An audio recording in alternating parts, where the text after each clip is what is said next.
aujourd'hui, nous avons un thème intitulé Jésus-Christ, ma nouvelle créature. C'est notre thème du jour. Jésus-Christ, ma nouvelle créature. Pourquoi Jésus-Christ, ma nouvelle créature? C'est parce que il a changé mon identité. J'appelle Jésus ma nouvelle créature, c'est parce que ils ont changé mon identité. Et j'essaie de définir l'identité comme l'ensemble des pensées, l'ensemble des actes, l'ensemble des langages. C'est ça l'identité. Alors Dieu, il a fait tout moyen de changer mon identité. Il a changé vraiment mon identité. Raison pour laquelle nous allons prendre le livre des Corinthiens chapitre 5, verset 17. Des Corinthiens chapitre 5, verset 17. Nous allons nous lever pour honorer la parole de Dieu. Des Corinthiens chapitre 5, verset 17. Ça nous dit ce qui suit. Si quelqu'un est en Christ, il est une nouvelle créature. Les choses anciennes sont passées. Voici, toutes les choses sont devenues nouvelles. Parole du Seigneur. Amen. Nous allons nous asseoir. Bien-aimés dans le Seigneur, c'est Paul qui est en train de dire toute personne qui est à Christ, il devient une nouvelle créature. Kila yeyote ambaye amekaa ndani ya Yesu Kristo anakuwa kiumbe kipya. Mais j'ai essayé de réfléchir dans la profondeur. Quand j'ai reçu Jésus-Christ comme Seigneur et Sauveur de ma vie, Paul ananiambia aseme, wakati unaingia ndani ya Kristo unakuwa kiumbe kipya na yote yanafanya nini? Yanakuwa mapya. Na wakati mimi naangalia sasa ninaokoka, kama nilikuwa mweusi nilibakia tu mweusi. Wakati niliokoka na taye yangu nilibakia na ile taye. Wakati niliokoka na mrefu yangu ile nilibakia na mrefu. Sasa nikaingia kilimini, kitu gani tunashangaka wakati mtu ana recevoir Jésus? Kitu gani tunakuwa nouvelle kwa maisha ya mwanadamu? Comme je l'ai dit tout juste dans notre introduction, je dis que l'identité c'est l'ensemble de pensées, c'est l'ensemble des actes, c'est l'ensemble de langage, etc. Wakati tulikuwa hatuyaokoka, tulikuwa na matendo, tulikuwa na masemi, tulikuwa na mwenendo, tulikuwa na tabia fulani fulani. Mais depuis tuliokoka, ile matendo ambayo tulikuwa nayafanya wakati tulikuwa ndani ya dhambi kashange. Ile nouvelle créature ni ule mwenye alikuwa na matendo ambayo impendeze Mungu. Wakati Mungu anamwokoa, matendo na change. Kama Biblia inasema juu ya nouvelle créature ama juu ya mtu mpya, haizungumzi juu ya nini? Juu ya mwili wa nchi. Kila yeyote ambaye amepokea Yesu, mwenye alikutana na Yesu Kristo, kuko vitu vingi vinashanja ndani ya maisha yake. Namna ulikuwa na waza, hautawaza tena vile. Namna ulikuwa na tenda, hautatenda vile. Na langage yako inashanjaka. Na kila mtu mwenye alikuwa na kona, sana fika mbele yako, anasantiri kiko kitu yenisa shanje. Malgré atakuta kipona huyu timu ni mzungu, huyu ni mwekunda, depuis zamani vile choi. Mais wakati unafika kwenye iko, anakonstate qu'il y a quelque chose qui a changé. Et c'est une change spirituelle. Matendo unaweza iona mais hawezi gusa. Veut dire iko spirituel. Masemi unaweza isikia lakini hawezi gusa. Iko spirituel. Alors pourquoi kwa Jésus-Christ. Iko pale juu ya tu rendre nouvelle. Juu ya nini? Vitu vya ndani njo vinashanjaka wakati Jésus-Christ anakutanana nasi. Parce que nilisikia matemoignage za watu mingi wakati wanasema leta témoignage, anasema ninamshukuru Mungu sababu hasa nifanya kiumbe kipya. Zamani nilikuwa sina pesa, mais siku niko na pesa. Nilikuwa sina gari na lakini siku niko na gari. Anasahau ya kwamba même les hommes qui travaillent pour le diable, ils trouvent des camions. Les hommes qui travaillent pour le diable, ils trouvent des maisons. Les hommes qui travaillent pour le diable, ils trouvent des voitures.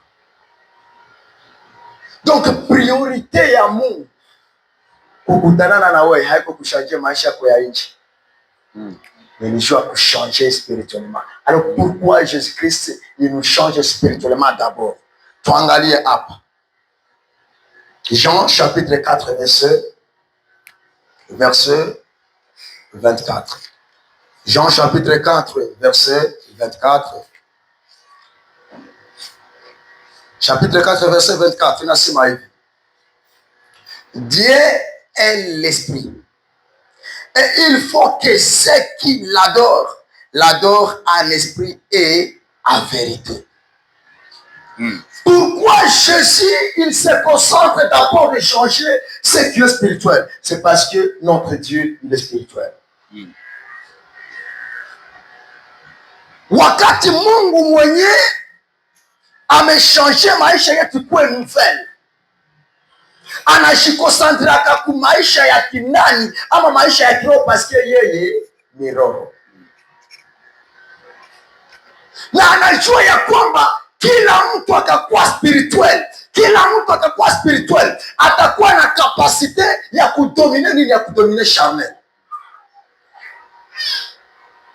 Kila yeyote mpata kutana na Kristo akapata ile neema ya kupata spiritualite, ya kukuwa na Yesu Kristo ndani yake, kuko vitu fulani vinashanjaka.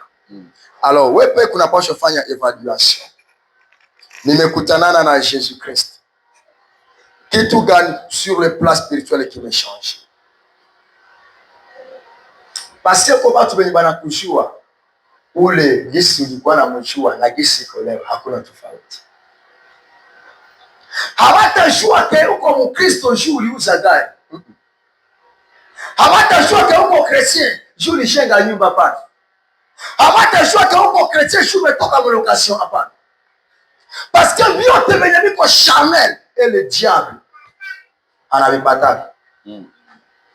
Alors tuangalie kila mtu achevalue sur le plan spirituel. Kitu gani qui me changé na leo qui me impacté charnel?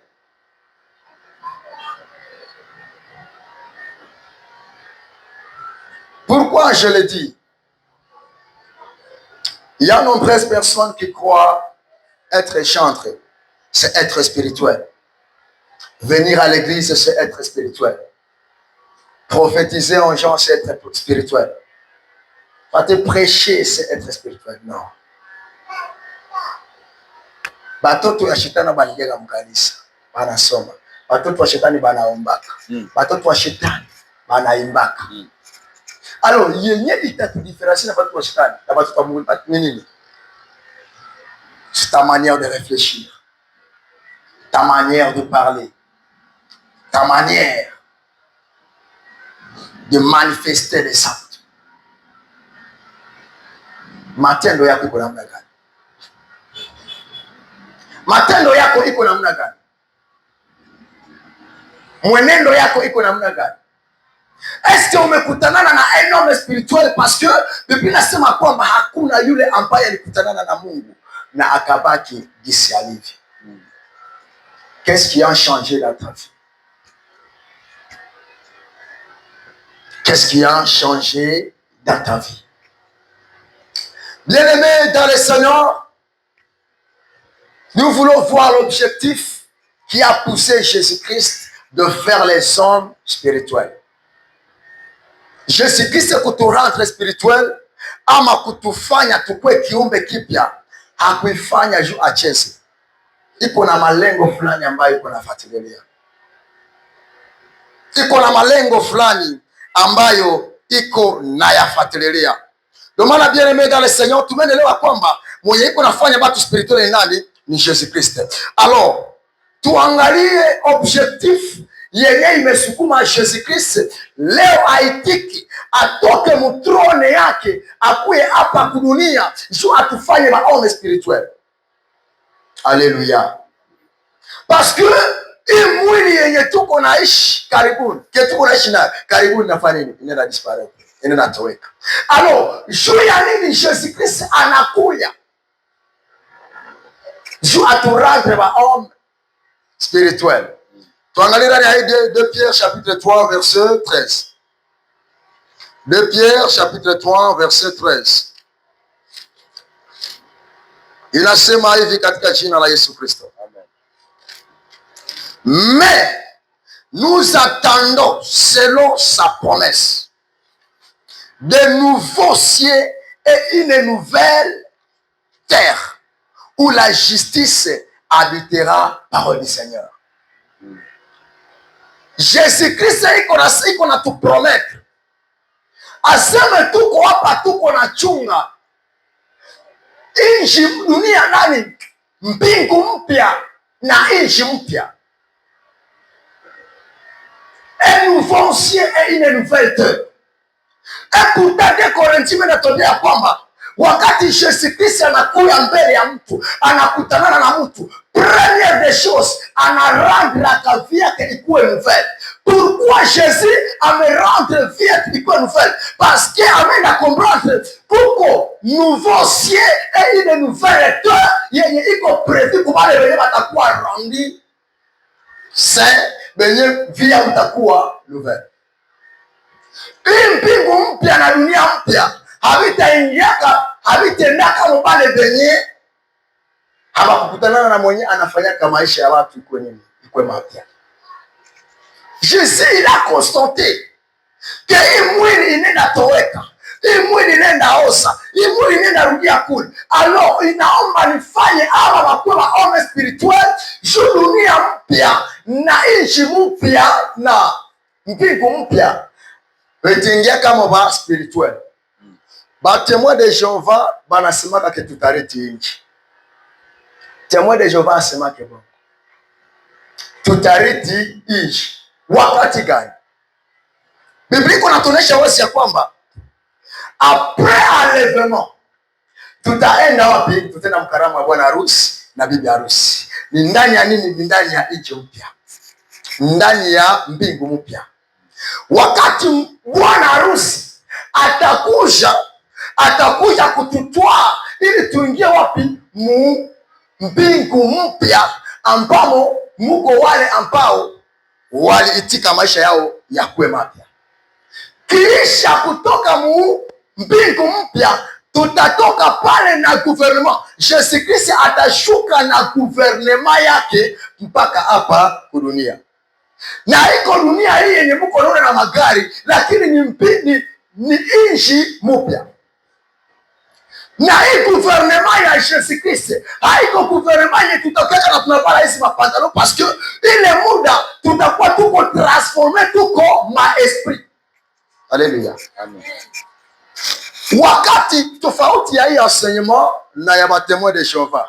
Batemoin de Jéhovah wana croire que tutaishia hapa dunia, tunakula tena miogo, tunakula mandizi, tunacheza na masimba, tunacheza na machui. Ile ndio tofauti, ile ndio batemoin de Jéhovah. Messie tutashuka hapa, tunafanya mila ya utawala. Ndio maana Biblia inasema kwamba wakati tutakuwa mkaramu ya bwana harusi na bibi harusi, hapa shetani atakuwa iko na domine. Atakuwa iko na domine na kuingiza watu musufrase kubwa sana. Sio tutakuwa tuko mkaramu. Hasa wakati karamu itaisha, bwana harusi atakuja kutuchukua, tunatawala en esprit. Wakati en esprit tutatawala, jukule mkaramu tutakuwa hatuna wakati ya kusurveiller dunia, parce que diable iko deja na opportunité ya kufanya kenye anataka kubenyewa lilatia enlèvement. Alors wakati tunakuya un esprit, parce que le diable c'est un esprit na atatawala na iko esprit. Wakati na sisi tutatoka mkaramu ya bwana harusi na bibi harusi, tunakuya tawala hapa un esprit. Wale wenye walitika kupambana na Yesu watakuwa hawafaika, na hapo ndipo tutakuwa tunaendea wapi? Tunaendea mwisho. Na ile muda njoo wakati dunia itafanya nini? Itafunyangwa sawa sawa na karatasi, na itatupa wapi? Motoni. Alors nikutaka sema nini nimefanya sasa? Siku iko na kuya yenye tutachukuliwa na kuingizwa muinchi mpya munini ribosemekata, tutaingizwa munini mumbingu mpya, na hii mbingu mutaingia benye bashaokoka. Ndio maana pia hii wakati sasa uko naishi, sihakikishie ke Yesu Kristo akapia utaingia na mbingu mpya. Kila yeyote ambaye hata itika maisha yake ikuwe mapya pamoja na Kristo atarate nini? Atarate mbingu mpya. Ndio maana nibambia kapase kukarataka enlèvement. J'attendrai vos souffrances. J'attendrai vos souffrances. Hii dunia yenye tuko naishi kwa sasa iko mtamu sana. Yenye tuko naishi kwa sasa iko mtamu sana. Kila mtu hapendake atoke mwa dunia wakati kuna sandire ile mtamu. Ukaangalia wa mingi wanapenda batoke mu dunia ni wakati kuna sandire mateso mu dunia. Kila yeyote mwenye anatembea magari, kila yeyote mwenye kunakula bie, kila yeyote mwenye kunafanya nguo anataka, kila yeyote mwenye kunaenda mavoyage kwenye anataka, hawazaki kujeshi. Wengi ambao wanapenda wakie kwa Kristo ni wamingi wanateseka. Sasa hii mateso yenye kuna tasukuma watu wakie kwa Kristo ni ya kidogo kushinda yenye iko hapa mbele. Ndio maana watoto wa Mungu, imbi ya Mungu na uko na Yesu, kuya kanisa na uko na Yesu. Usikuye humu kukiazionesha frere, usikie humu kukiazionesha sœur. Siku utapendaka uokoke, ile muda itakuwa haiko tena. Mateso yenye itakuwa tushita pale vema, itasukuma watu wapende waokoke, na wamingi watapenda wajiue. Unajitia kwa kisu sema hapa nina ajiua, na kisu nasema wakati yangu ya kuokoa haiko. Wakati fulani na ikalaka nachunguza upendo wa Yesu, ninaona namna Yesu alijitoa kwangu. Ninaona namna Yesu alikubali apate haya kwa ajili yangu. Ninaona namna Yesu ameniachia opportunity ya kumkaribia. Mlango iko wazi.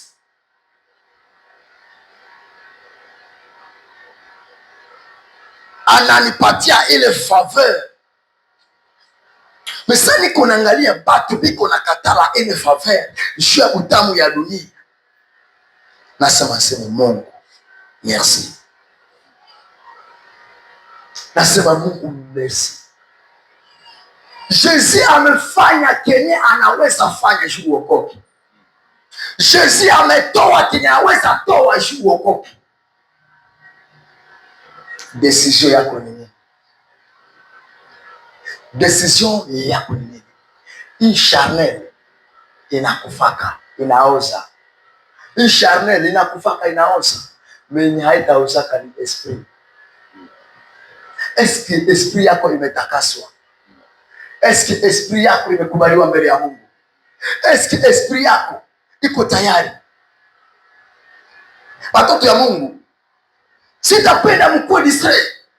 Usikuye humu mwa hii kanisa kukuwa tu na malengo makubwa, niuze gari, nitoke kwa location, nipate nyumba. Mon frère, vile ninyo uko nataka kuyaomba na wapagano wanapepataka, bila nataka kuviomba. Yenye ukazane nayo mon frère, ma soeur, ni spiritualité kiroho yako ikale. kiroho yako ikale. Mais hatuko napenda kukoma, tuko napenda tukomane mu magari, mabiashara, tuinuke sana tuonekane. Bien aimé, Jésus Christ hakutukufia kumsalaba tukuwe milionnaire. Jésus Christ hakutukufia kumsalaba tuuze magari, hapana. Haviko mupla ya Mungu. Ukapenda upate gari, tumika. Gisi na mapagano viko natumika wanapata magari. Ukapenda utoke mlongasio, tumika, utauza parcelle.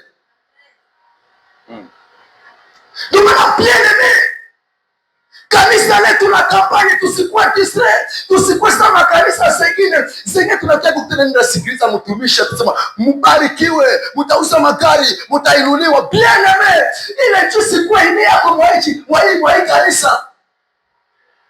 Na ile iko nacha Mungu anakuwa découragé. Wakati watumishi wanasema mtabarikiwa, inane inaisha. Mtainuliwa, desa inaisha. Mtatoka mlokasio, tuazi inaisha. Mtatoka katre inaisha. Unasema depuis baada ya kusema tutabarikiwa, tutainuliwa. Mbona tu maisha iko fashi moja? Juu ya nini zile maide zitakukuia? C'est parce que hauko spirituel, ungali na insuffisance zisiko spirituel. Mais yeyote mwenye amekomala kiroho, circonstance yote iko 2 3 4 5 6 anatosha kama mafundisho. Mais mwenye iko spirituel, sa uko na mpromete, promesa zinakawia, tunasema avantire evangelist. Ndio maana mimi na mtumishi wa Mungu hatutawa rendre mkwe mabamba shame. Ukakuwa millionaire kama hauna spiritualite, utagusa madawa useme sikuchoki. Utaenda kwenye unataka usipate protection. Ndio maana Yesu Kristo mumaniere yake ya kutravailler, wakati amekuokoa hakuwaki kwanza na objectif ya kufanya umilionaire, anakuwa na objectif ya kukumalisha spirituellement. So wakati uko nafundishiwa, ukisha komala, si unaenda mkazi, unaenda kuwa milionaire. Hii milionaire wako utakuwa na protection na utakutosha motion, utakutosha presence ya Mungu. Juu ya nini? Ulipata franga na uko na Yesu. Mes frères et sœurs, ninapenda niwakumbushe kitu kingine. Kanisa la Bwana linanyakuliwa. Siku ya Bwana inakuja. Siku ya Bwana inakaribia. Tafuta makuta na unajua siku ya Bwana inakuja. Tafuta kukuwa na makuta na unajua siku ya Bwana inakuja. Esinye zote zimeonekana. Esinye zote zimeonekana. Lakini wakati nilikuwa nasoma Biblia, Yesu Kristo aliniambia aseme msiku za mwisho, wakati Bwana atataka kuja, kuko esprit moya italamuka ndani ya watu, na wale watakuwa watumishi wa Mungu, watafaire comprendre watu que depuis balianjaka sema ke Yesu atakuyaka, mbona miaka na miaka na miaka zimepita. Anasema ile esprit ikaingia ndani yako, iko esprit ya nabii Musa mwenye amekusha kudunia juu adanganye watu. Lakini sisi akasema huyu nabii Musa amesahau ya kwamba wakati ya Noa walikuwa naambia watu ya kwamba Mungu atanyesha mvua. Mungu atanyesha mvua na watu wataangamia. Na wakati walizarau ile sauti, Mungu akasema Noa, wewe usitengenezee safina, ile safina kitakusogea wewe na shamba yako. Na wakati siku zilipofika, Mungu akashusha vula na watu wakaangamia. Bien-aimé dans le Seigneur, enlèvement comme pasikudanganya. Siku ya Bwana inakaribia. Siku ya Bwana inakaribia. Usikuwe distrait. Usikuwe. Papa Joseph enda Kasenyi majoto. Niko hapa mugari. Mais Jésus anakuja wakati. Wale ba passager benye uko utabaka mugari. wakati wewe umenyakuliwa, Papa Joseph, kama walikuwa havana Mungu, ile gari kama kwa kumtelemuko au na gari wanishako hasi mashine kama ni wewe. Ile wakati wa accident sitakuwa, wakati wa pilote wana nyakuliwa, avion itanguka, maksida huku na kule, mashoferi wananyakuliwa, magari maksida ovyo. Eske hautasaidia na kule mateso? Mon frère, siku ya Bwana iko nakuja. Nchi mpya na mbingu mpya zimeandaliwa kwa wale ambao wameamini Yesu. Amini Yesu ngali asubuhi. Amini Yesu. Ninapenda nikukumbushe kitu kingine. Muko mpatu ni walibatiziwaka, lakini alibatiziwaka jua anataka olewa.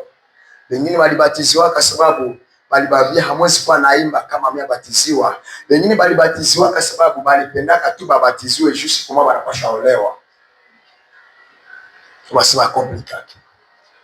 Baptême yenye ulipataka na objectif ya kusema juni napasha olewa,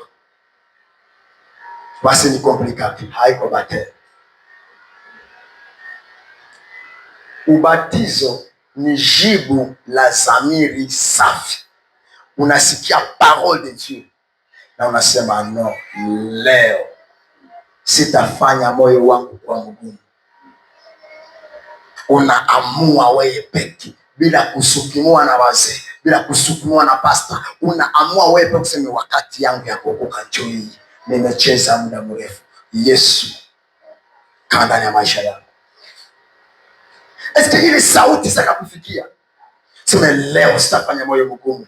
Leo ninaamua kurecevoir Jésus. Na wakati umeamua, unaenda kabatiziwa na ushaokoka zamani.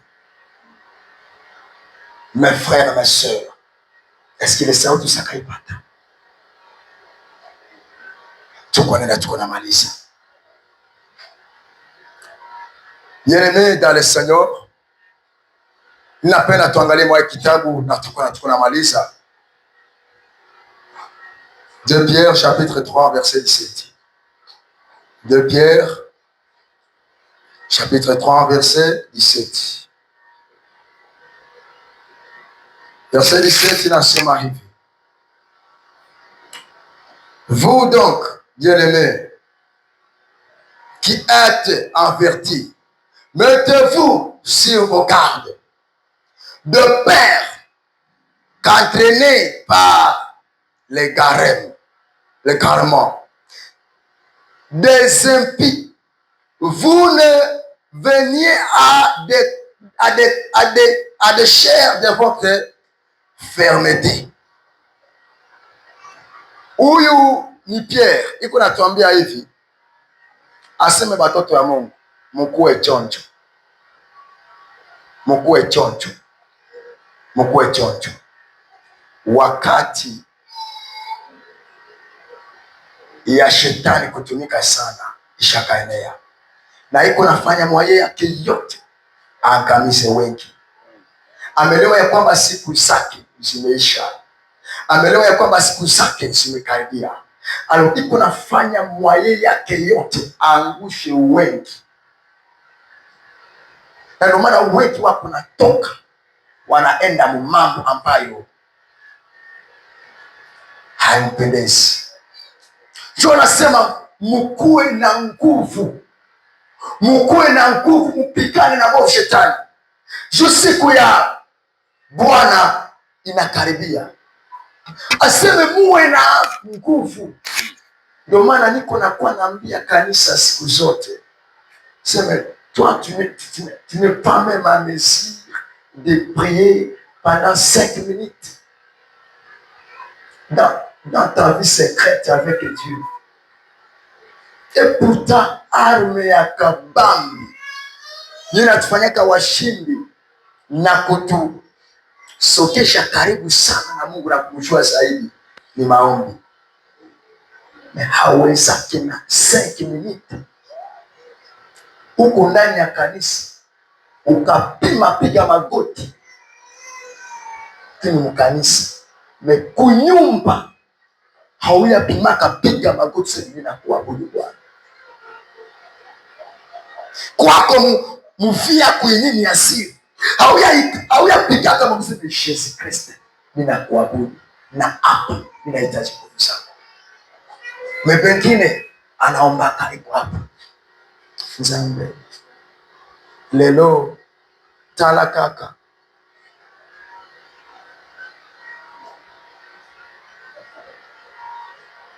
Bien-aimé dans le Seigneur, lamuka. Lamuka. Mungu mwenye tuko naomba, jo mwenye iko na kapasite ya kuimpacte spiritualite yako, ya kuimpacte ile esprit yako, shuko capable kuimpacte ile ko charnel. Diable iko nafanya majene juu yako akuangushe. Diable iko nafanya maombi juu akuangushe, na wewe uko nafanya nini? Diable anaweza anja maombi de 2 heures, anaweza anja de 23 heures, anafika na 1 heure, anafika na 2 heures, niko naomba kuangusha. Na wewe hawezi kina 5 minutes. Vita vyetu haiko vya mwili na damu, lakini vita vyetu vya nini? Ni vya roho. Tukamate silaha zote za roho, tupambane na maovu shetani. Tushipange tupambane na maovu shetani. Ukashikuta huko na faiblesse spirituelle, anjaambia Bwana nishimamishe, anjaambia nishimamishe. Bien-aimé, kuko puissance zingine zenye mtu ana recevoir yaka wakati unapiga magoti na adore Mungu. Kuko zingine puissance zenye una recevoir yaka wakati uko na louer, uko na adore Mungu na nyimbo. Mais bien-aimé, haujue kuimba mvia yako secrete, haujue kupiga magoti. Fanya zile ma exercice na Mungu anasema tukupeti. Ananiheshimia kushinda watu wa dunia. Usiku wake na jikomporte ondre uko na heshima, mbele ya Mungu hauna heshima. Na wakati unataka omba Mungu, msikuwe na omba na mko buchi, mko na omba na mnajifunika. Gloire ya Mungu na jimanifesta kwenye kuko ordre. Mungu iko spirituel, tu hesi fata. Bien-aimé, il faut l'ordre devant Dieu. L'ordre devant Dieu. Jipange usina panena omba na papa elope mobali. Alléluia. Amen. Ndani ya iso chenye uretenir kiagabami sana ni kusema ukishapata neema ya kubadilishiwa maisha ya kwa mapya, kuko promise yenye Mungu anatupatia, yani uzima wa milele yenye tunapata ndani ya mbingu mpya na dunia mpya. Acha Mungu awabariki na watie nguvu katika jina la Yesu Kristo. Amen.